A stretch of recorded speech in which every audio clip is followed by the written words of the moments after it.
everyone, welcome to my channel Everything About Cabin Crew. In this channel you will know everything about cabin crew but slowly. So today I come up with the topic of pros and cons of being a cabin crew. Pros and cons, as you know, is the advantages and disadvantages of being a cabin crew. So let's discuss the topic, but before discussing, please follow my page, please subscribe my channel and like and share it with your friends and family. Thank you. Okay, so let's start with the topic. So today's topic is pros and cons of being a cabin crew. So what are the pros? So let's make this video in Hindi and a little bit English. Okay, so first is the salary.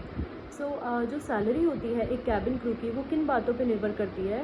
वो इस बात पे निर्भर करती है कि आप कौन सी एयरलाइन में फ्लाई कर रहे हो और आप डोमेस्टिक हो या आप इंटरनेशनल हो। तो बेसिकली जो एक डोमेस्टिक क्रू की सैलरी होती है वो 50 से 60 हज़ार के बीच में होती है, और जो इंटरनेशनल क्रू की सैलरी होती है वो लाखों के बीच में होती है। वो डिपेंड करता है कि आप कौन सी एयरलाइन में। कई एयरलाइंस में आप 2 लाख 3 लाख आप ऐसे भी पैसे अर्न करते हो। तो जो सेकंड पॉइंट है वो हम बात करेंगे लेओवर्स। लेओवर्स होता है कि आप किसी भी एक जगह पे जाके नाइट स्टे करते हो। जैसे आपकी फ़्लाइट है दिल्ली से बॉम्बे, पर आपका बॉम्बे में आपका नाइट स्टे है और अगले दिन आप बॉम्बे से वापस दिल्ली आते हो, तो उसको हम लेओवर करेंगे, जो आप बॉम्बे में एक नाइट स्पेंड करोगे। तो लेओवर ऐसा है कि आपको बहुत खूबसूरत कंट्रीज़ में भी मिलता है, बहुत अच्छे शहरों में भी मिलता है। वो डिपेंड करता है कि आप कौन सी एयरलाइन में। डोमेस्टिक में हो तो आपको कई अच्छे शहरों में मिलेगा, इंटरनेशनल में तो आप पूरा वर्ल्ड घूम सकते हो। तो द थर्ड इज़, ये जो हम लेओवर करते हैं तो लेओवर के भी हमें पैसे मिलते हैं, मतलब हम किसी भी नाइट स्टे कर रहे हैं तो उसके भी हमें अलाउंस मिलते हैं, तो वो हमारा अनदर एडवांटेज है। तो फोर्थ इज़ हमारा जो 5 स्टार होटल्स हमें मिलते हैं। 5 स्टार होटल्स अगर हम कोई और दूसरी जॉब करते हैं तो 5 स्टार होटल्स कुछ लोग अफोर्ड नहीं कर पाएंगे। तो ये सबसे अच्छा एडवांटेज है कि हम 12वीं पास करते हैं और हम सीधा एयरलाइन की जॉब में जाते हैं, हम क्रू बनते हैं, तो क्रू के बाद हम अच्छे लेओवर्स करते हैं और जिस जगह पे लेओवर करेंगे उस पर हमें 5 स्टार होटल्स मिलेंगे। तो ये बहुत अच्छा एक्सपीरियंस है कैबिन क्रू की लाइफ का। जो अगला पॉइंट है, अगले पॉइंट पे हम बात करेंगे अकोमोडेशन के बारे में। अकोमोडेशन जो है वो सारी एयरलाइंस नहीं देती हैं, कुछ एयरलाइंस है जो आपको फ्री में अकोमोडेशन देती हैं, पर हाँ ये शेयरिंग अकोमोडेशन होती है। आपको 2 लोगों के साथ, कई बार आपको 3 लोगों के साथ भी अपनी अकोमोडेशन शेयर करनी पड़ सकती है, तो ये भी एक बहुत अच्छा एडवांटेज है इसका। उसके बाद जो हमें अकोमोडेशन में इलेक्ट्रिसिटी मिलती है या जब हम लॉन्ड्री देते हैं वो भी हमें कुछ एयरलाइंस में ये फ्री ऑफ कॉस्ट है। जैसे जो अरब की एयरलाइंस है, ये कतर, एमिरेट्स, ये फ्री में लॉन्ड्री देती हैं, फ्री में इलेक्ट्रिसिटी देती हैं, आपको इसका कोई भी पैसा नहीं देना। तो इस तरह से आप अपनी पूरी सैलरी सेव कर सकते हो। और इसका जो अगला पॉइंट है उसके बारे में हम बात करेंगे फ्री मील्स। जो हम फ़्लाइट में हम मील्स कंज्यूम करते हैं, मतलब जो एक क्रू एक मील कंज्यूम करता है उन्हें उसका कोई चार्जेस नहीं होता, बिकॉज जो लो कॉस्ट एयरलाइन होती है, लो कॉस्ट एयरलाइन में हम जो कस्टमर को सर्व करते हैं उसके लिए उन्हें पैसे देने पड़ते हैं, पर जो क्रू के लिए खाना आता है वो फ्री ऑफ कॉस्ट होता है, आपको उसके लिए कोई पैसा नहीं देना पड़ता।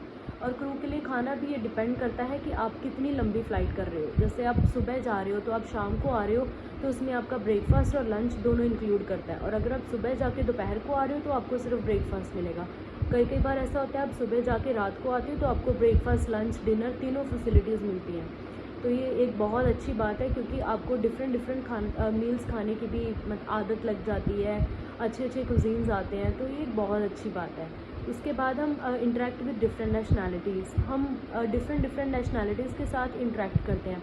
अगर आप एक इंटरनेशनल फ़्लाइट क्रू हो तो इसका आपको ये बहुत अच्छा एडवांटेज है, बिकॉज आपको डिफरेंट नेशनैलिटीज़ के साथ आप काम करते हो। जो लंबी फ़्लाइट्स होती हैं, जैसे आप मान लीजिए आपको दिल्ली से मेलबर्न जाना है, दिल्ली से लंदन जाना है, 9-9 10-10 घंटे की फ़्लाइट है, कई फ़्लाइट्स 15 घंटे की भी हैं, कई फ़्लाइट 18 घंटे की भी होती हैं। तो उसमें आप अलग अलग नेशनैलिटी के क्रू के साथ बात करते हो, तो आप अपना काम ख़त्म करके आप एक दूसरे के साथ इंटरेक्शन करते हो। आप कस्टमर्स जो होते हैं वो डिफरेंट नेशनैलिटीज़ के होते हो, आप कस्टमर के साथ इंटरेक्शन करते हो, तो आपको उनके कल्चर के बारे में पता चलता है, उनके ट्रेडिशंस के बारे में पता चलता है। ये जो बहुत अच्छा एडवांटेज है। उसके बाद हम बात करेंगे कि अगर कई बार ऐसा होता है कि जब आप किसी भी फ़्लाइट पे जा रहे हो तो आपको ये बहुत एक अच्छा एडवांटेज है जो मैंने खुद एक्सपीरियंस करा है।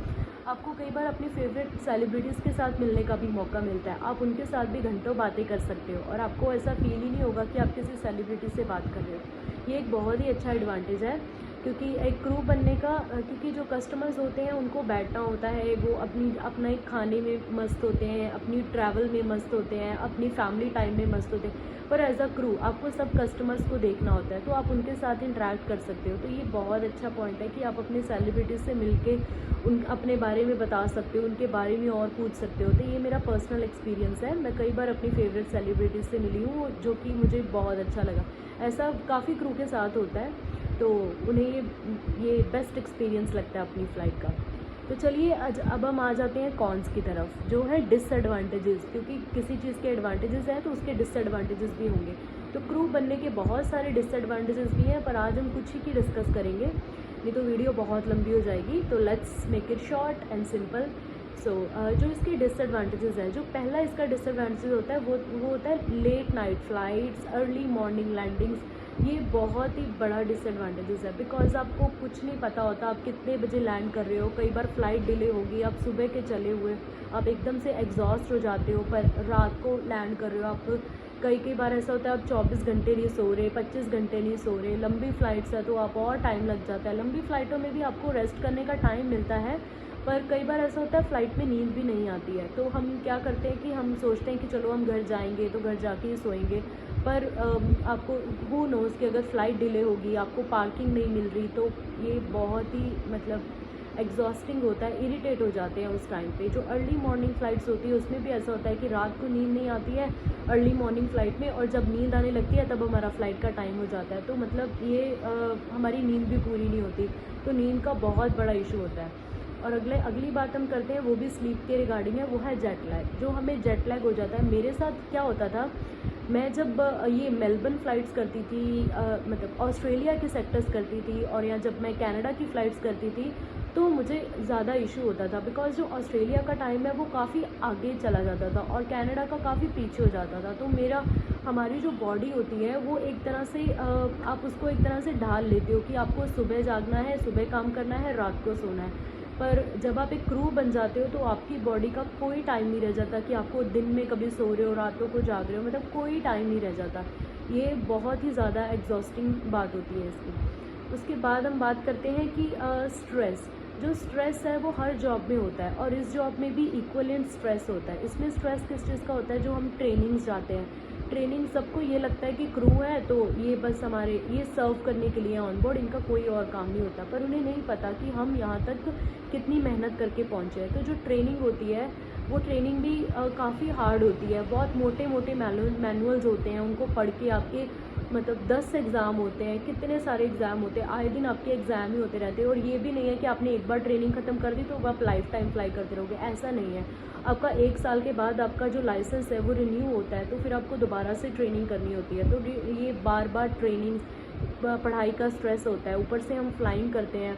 कई बार ऐसा होता है कि जब आप बड़े एयरक्राफ्ट में, जैसे 380 में जो डबल डेकर एयरक्राफ्ट है उसमें आप फ्लाई कर रहे हो, उसमें ऐसा होता है कि कई बार आधे जो लंबी फ़्लाइट्स होती हैं उसमें आधे क्रू रेस्ट करने चले जाते हो। तो बस कई बार ऐसा होता है कि एक गैली होता है जो फ़्लाइट का किचन होता है, किचन में बस आप ही बचे हो, तो आपको पूरे कस्टमर्स को देखना है उनकी। तो कई बार थोड़ा सा स्ट्रेस हो जाता है क्योंकि कुछ लोग काफ़ी रूड हो जाते हैं, तो हमें रूड पीपल्स के साथ भी मैनेज करना पड़ता है। जो काफ़ी रूड लोग होते हैं उनकी हमें इस टाइम पे नहीं दिया, हमने ये मांगा था, हमें ये नहीं मिला, तो वो भी काफ़ी एक दिक्कत वाली बात हो जाती है, क्योंकि आप अकेले हो और आपको इतने सारे लोगों को मैनेज करना और इतनी बड़ी फ़्लाइट है।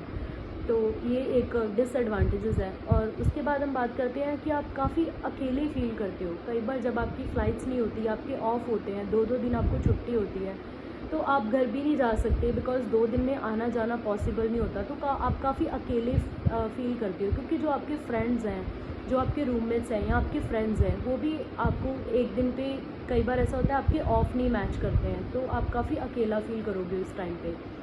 और उसके बाद हम बात करते हैं कि फ़ैमिली हॉलीडेज़ तो आप भूल ही जाओ कि आपको फैमिली जो पब्लिक हॉलीडेज़ होती हैं वो आपको मिलेंगी। उस टाइम पे तो आपको बिल्कुल नहीं मिलने वाली, बिकॉज़ उस टाइम पे तो फ़्लाइट्स फुल जाती हैं, तो आपको कोई छुट्टी नहीं मिलती उस टाइम पे।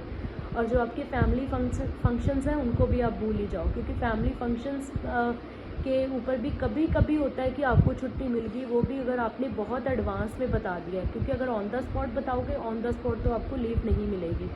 वो भी आपको सिक लीव मिलती है, वो भी जब आप बीमार हो, वो भी 1-2 दिन से ज़्यादा नहीं। अगर 1-2 दिन से चाहिए उसके लिए भी बहुत सारे सर्टिफिकेट्स आपको डिपॉज़िट करने पड़ते हैं। ये जो छुट्टी का इशू है ये बहुत बड़ा इशू है, छुट्टी का तो आप सोच के ही मत चलो।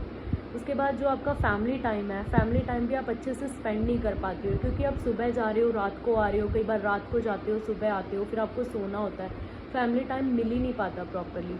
तो अगर आप कैबिन क्रू बनना चाहते हो तो आप ये सारी चीज़ें अच्छे से देख लेना, आपको ये सारी चीज़ें आप अच्छे से ध्यान में रख के फिर ही आप अपना डिसीजन लेना कि आपको बनना है कि नहीं। पर हाँ, ये चीज़ होती है कि हर चीज़ के एडवांटेजेस हैं तो उसके डिसएडवांटेजेस भी हैं। तो ये एक बहुत ही अच्छा एक्सपीरियंस है, मेरी लाइफ में ये बहुत अच्छा एक्सपीरियंस रहा है। तो I hope you will like the video. अगर आपको कुछ भी और जानना हो तो मुझे कमेंट बॉक्स में ज़रूर बताइएगा। Okay, thank you, bye bye, खुदा हाफिज़।